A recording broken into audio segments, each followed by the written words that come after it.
been saved? Well, let's cross live to Jerusalem, speak to our correspondent Noga Tarnopolsky, who joins us from there. Noga, so far then, it does seem to largely be holding, doesn't it?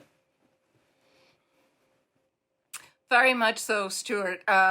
You know, children are back on the streets, parents are taking their kids to schools. It seems an almost instantaneous return to normality for Israelis, for good and for bad. Normality in terms of the ability to go to a restaurant again, the ability to resume a working routine, and on the other hand, also the miserable normality for Israelis of a return in a harsh way to the realities of the ongoing war in Gaza that's now hitting its 630th day.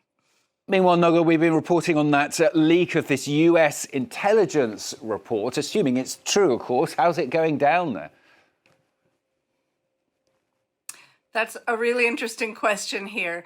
So the Israeli government, using its own leaking, has been pushing back. And a senior Israeli official speaking to political correspondents here said that what they saw in the initial US intelligence report, which no one denies is real, is, quote, delusional, saying that the facilities were completely obliterated, quoting President Trump.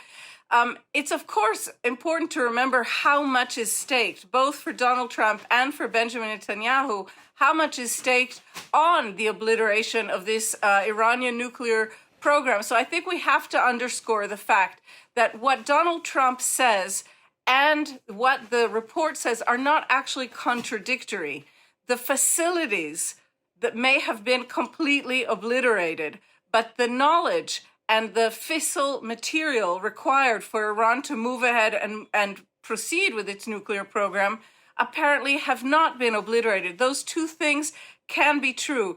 For Benjamin Netanyahu here in Israel, if it emerges within a few weeks or months that in fact the nuclear program has not been obliterated and a nuclear threat from Iran remains present against Israelis, that will be quite a devastating blow to him. He's devoted the last 30 years of his life to present himself as Israel's defender against this Iranian nuclear program.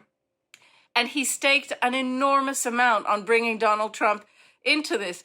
I would like to add that throughout these 12 days of war with Iran, Israeli soldiers kept falling in the fighting in Gaza. Today, Israelis woke up to a pretty catastrophic reality of 7 soldiers killed in a single explosive device incident in Gaza.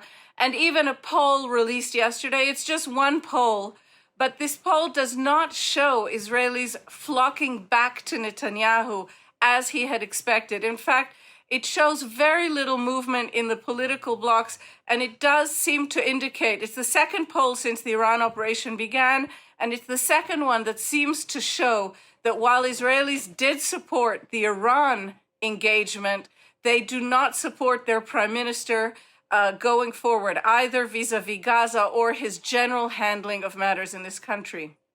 Noga, thanks very much.